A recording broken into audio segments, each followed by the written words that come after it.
Panorama group, जो सोचता है वो करता है। आपके अपने सपनों का आशियाना। सियासत और जंग में मुद्दे कब बदल जाएं, कहना बड़ा मुश्किल होता है। 24 घंटे के अंदर में जिस तरह से भारतीय जनता पार्टी ने परिस्थितियों को अपने बस में कर लिया है और पूरा का पूरा गेम ही पलट गया है, उसके बाद से कई तरह की चर्चाएं शुरू हो गई हैं। इस 24 घंटे में नरेंद्र मोदी ने जो कमियां रह गई थी 2024 के लोकसभा चुनाव में, उसको पलट दिया है। आपको बता दें कि कांग्रेस अकेली ऐसी पार्टी थी जो ये बात कह रही थी कि परिणाम बदलेंगे और हवा का रुख भी बदलेगा। अचानक से 24 घंटे के अंदर में हवा का रुख भी बदला और अब दावे भी बदल गए। इसके साथ साथ कई लोगों ने यू टर्न भी मार लिया है। आपको बता दें कि चर्चा खूब चल रही थी कि जैसे ही भारतीय जनता पार्टी की इन दोनों राज्यों में हार होगी, इससे पहले हम आपको बता दें कि ये कहा जा रहा था कि 2 राज्यों में ही चुनाव की घोषणा 4 राज्यों के बजाय करने का एक बड़ा कारण है और ये कारण कहीं ना कहीं भारतीय जनता पार्टी का डर है। लेकिन भारतीय जनता पार्टी ने जिस तरह से बाउंस बैक किया है, वो एक अलग कहानी कहना शुरू कर चुकी है। आपको बता दें कि पहले था कि लोकसभा में नरेंद्र मोदी का सिक्का चलता है, लेकिन अब ये बात साबित हो गई है हरियाणा की जीत के बाद कि सिक्का तो राज्यों में भी चलता है। बिहार और कई राज्यों में इस बात को लेकर के चर्चाएं चल रही थी कि जैसे ही भारतीय जनता पार्टी कमज़ोर होगी, वैसे ही बहुत सारी चीज़ें बदलेंगी। नीतीश कुमार बदलेंगे, नायडू बदलेंगे, तेजस्वी यादव का दिन पलटेगा और तेजस्वी यादव के साथ चले जाएंगे नीतीश। प्रशांत किशोर का क्या होगा, चिराग पासवान क्या करेंगे, ये सभी चर्चाएं चल रही थी। लेकिन अचानक से आपको बता दें कि जिस तरह से भारतीय जनता पार्टी और भारतीय जनता पार्टी की टीम ने जो कहा जाता है जिनके बारे में कि वो अकेली नहीं है, उनके साथ आरएसएस का एक मजबूत घेरा है और उस घेरे से बाहर आरएसएस किसी को प्रवेश नहीं कर देती है। इन सभी बातों को लेकर के हरियाणा में सब कुछ साफ नज़र आया और हरियाणा में जिस तरह से आपने देखा कि विपक्ष लगातार ये दावा कर रहा था कि इस बार हैट्रिक नहीं हो पाएगा भाजपा का, भाजपा ने हैट्रिक भी मारा और विपक्ष को पूरी तरह से चित भी कर दिया। कई ऐसे दल हैं जिनके खाता तक नहीं खुले हैं और ऐसी स्थिति में यह कहना होगा कि भारतीय जनता पार्टी ने जिस तरह का मास्टर स्ट्रोक मारा है और जिस तरह के बिसात बिछाए हैं, उसमें वो सफल रही है। आपको बता दें कि इस पूरी कहानी में एक बात तो साफ था कि ग्रामीण और शहरी क्षेत्रों को अगर देखा जाए तो इसमें भारतीय जनता पार्टी ने 90 सीट वाली विधानसभा में 27 सीटें जीती हैं। इनमें 27 सीटों में जो शहरी क्षेत्र के 90 सीटों में हैं, उनमें से 17 भाजपा के पास गई है और इनमें से भाजपा ने जिस तरह की अपनी शैली दिखाई है उसमें वो काफ़ी आगे रही है। इस पूरी कहानी में आपको बता दें कि निर्दलीय को छोड़ दिया जाए या फिर छोटी पार्टियों को छोड़ दिया जाए तो इस बार कई फैक्टर्स जो हैं वो पूरी तरह से ध्वस्त हो गए हैं। परिवारवाद और क्षेत्रीय पार्टियों का दबदबा पूरी तरह से समाप्त हो गया है। 2019 में जो परिणाम थे उसके जस्ट उलट हुए हैं। 2019 में 10 सीटें जीतने वाली जेजेपी का खाता तक नहीं खुला है और ये बहुत सारी कहानियों को बताता है। कहा जाए तो पारिवारिक लोगों को 33 सीटें दी गई थी और जिसमें से 15 नेता हार चुके हैं। भाजपा के 11 में से 8 और कांग्रेस के 22 में से 10 सीटें अभय चौटाला, दुष्यंत चौटाला हारे, बंसीलाल परिवार की श्रुति चौधरी जीती हैं और भजन लाल का पौत्र हार गए हैं, बेटा जीता है। ऐसी कई बातें सामने नजर आई हैं जो साफ साफ बता रही हैं कि परिस्थितियां बदली हैं और वक्त के साथ सब कुछ बदलता नजर आ रहा है। भाजपा ने जहां टिकट काटे उसके भी हानि लाभ हुए हैं। 14 सीटों पर टिकट काटे, उनमें से 10 जीत गए। भाजपा ने 14 विधायकों के टिकट काटे थे जहां से 10 की जीत हुई है और ये सीटें कहीं ना कहीं भारतीय जनता पार्टी से सीधी टक्कर वाली सीटें थी। कांग्रेस 28 विधायकों के टिकट काटे थे जिसमें से 14 हारे हैं। इतना ही नहीं, जातीय समीकरण बैठाने की भी खूब कोशिश की गई है। तो वहीं आपको बता दें कि इस प्रचंड बहुमत के पीछे जो एंटी इनकम्बेंसी को ख़त्म किया है भारतीय जनता पार्टी ने मुख्यमंत्री बदलकर, वो भी बहुत ज़बरदस्त काम किया है।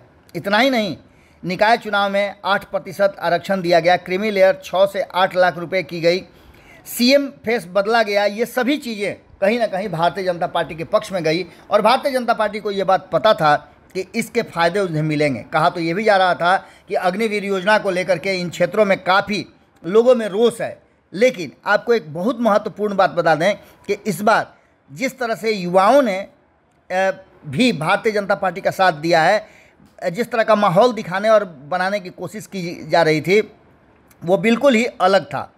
19 बागी उम्मीदवार उतारे गए थे, 15 सीटों पर खेल बिगाड़ा गया और गुटबाजी भारी पड़ी। शैलजा प्रचार से दूर रहीं, एक दशक से संगठन नहीं बना, लोकसभा में 5 सीटें जीतने से अति आत्मविश्वास में थे और यही कारण था कि लग रहा था कि भारतीय जनता पार्टी को पछाड़ देंगे।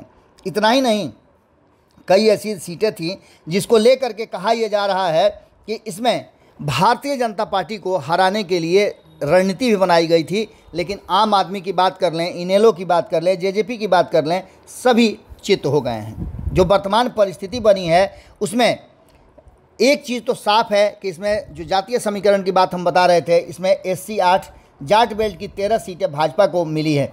17 SC ST सीटों को लेकर के भाजपा 8 और 9 कांग्रेस ने जीती। 2019 में भाजपा को 5, कांग्रेस को 7, जजपा को 4 और निर्दलीय 1 सीट मिली थी। जाट बेल्ट की 25 सीटों में से 13 भाजपा के पास और 10 कांग्रेस के पास, 2 निर्दलीय ने जीती हैं। 2019 में कांग्रेस 13 और भाजपा 6 सीटों पर ही टिक गई थी। इन सभी बातों के साथ साथ अगर आंकड़ों की हम बात करें तो आंकड़ों में जिस तरह से चीज़ें सामने आ रही हैं वो साफ साफ बता रही हैं कि आम आदमी पार्टी समीकरण बदलने के लिए मैदान में उतरी थी, लेकिन हरियाणा में उसका कुछ भी नहीं चला। दिल्ली से सटा हुआ हरियाणा है और कहा जा रहा था कि आम आदमी पार्टी इसमें कोई बड़ा अमूलचूल परिवर्तन करेगी, लेकिन इसका कोई असर नहीं दिखा। अब हम आपको बताते हैं कि इसके जो इफ़ेक्ट हुए हैं उसमें कई तरह की बातें सामने आई है। कहा यह जा रहा था कि हरियाणा और जम्मू कश्मीर के परिणाम के बाद नीतीश कुमार कोई बड़ा फैसला लेंगे, लेकिन नीतीश कुमार को पता चल गया था कि कुछ भी बदलने वाला नहीं है। जम्मू कश्मीर की अगर छोड़ दें तो कहीं ना कहीं, हालांकि जम्मू कश्मीर में भी भारतीय जनता पार्टी का प्रदर्शन बेहतर हुआ है, लेकिन जिस तरह से बाउंस बैक किया है हरियाणा में, आपने देखा होगा कि ज़बरदस्त फील्डिंग सजाई गई थी भारतीय जनता पार्टी को घेरने की। इस चक्रव्यूह से भारतीय जनता पार्टी ने खुद को बड़ी साफ गोई से निकाल लिया है। वहीं आपको बता दें कि भारतीय जनता पार्टी के साथ एनडीए के घटक दल जो थे, जो केंद्र में भारतीय जनता पार्टी का सहयोग कर रहे थे, जिसमें नीतीश कुमार हैं, तेजस्वी यादव हैं, चंद्रबाबू नायडू हैं, इन सभी ने अचानक से यू टर्न ले लिया है। बयान आपने सुने होंगे। और नीतीश कुमार ने तो 2 दिन पहले ही अपनी राष्ट्रीय कार्यकारिणी की बैठक करके सब कुछ साफ कर दिया था कि वो 225 सीटों पर अपना लक्ष्य निर्धारित कर रहे हैं और भारतीय जनता पार्टी के साथ ही चुनाव लड़ेंगे। नीतीश कुमार अगुवा होंगे और नीतीश कुमार के नेतृत्व में लड़ा जाएगा। इसी बीच आपको बता दें कि चिराग पासवान ने भी हर हाल में नरेंद्र मोदी के साथ ही चुनाव लड़ने की बात कही है, तो वहीं चंद्रबाबू नायडू ने भी बधाई दी है। ऐसा लग रहा था कि भारतीय जनता पार्टी कमज़ोर होगी तो ये सभी लोग धावा बोलेंगे। दिल्ली जाकर के नीतीश कुमार वापस आए, उसके बाद से कई कहानियाँ पैरेलली चलने लगी थी।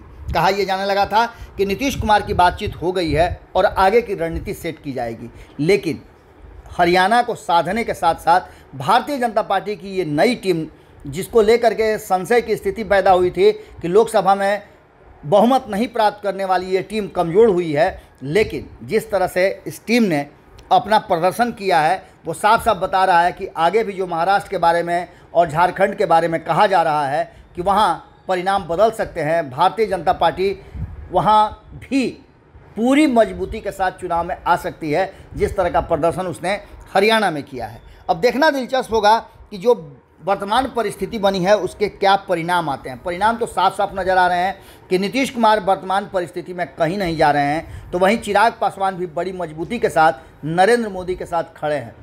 ऐसी स्थिति में आप समझ सकते हैं कि कोई भी रास्ता दूर दूर तक नहीं दिखता है कि चंद्रबाबू नायडू बाहर हो जाए एनडीए से।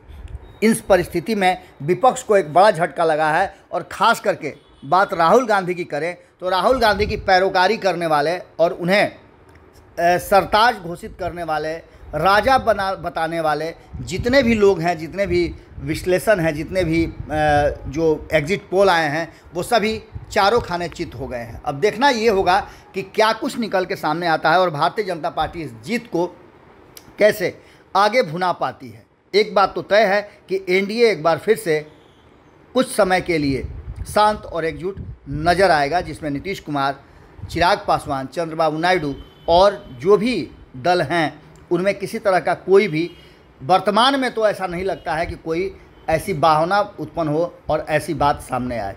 यानी कि भारतीय जनता पार्टी ने एक तीर से कई निशाना साधे हैं और कई चीज़ों को समेट लिया है। जुड़े रहिएगा भारत लाइव के साथ। बहुत बहुत धन्यवाद। पनोरमा ग्रुप, जो सोचता है वो करता है।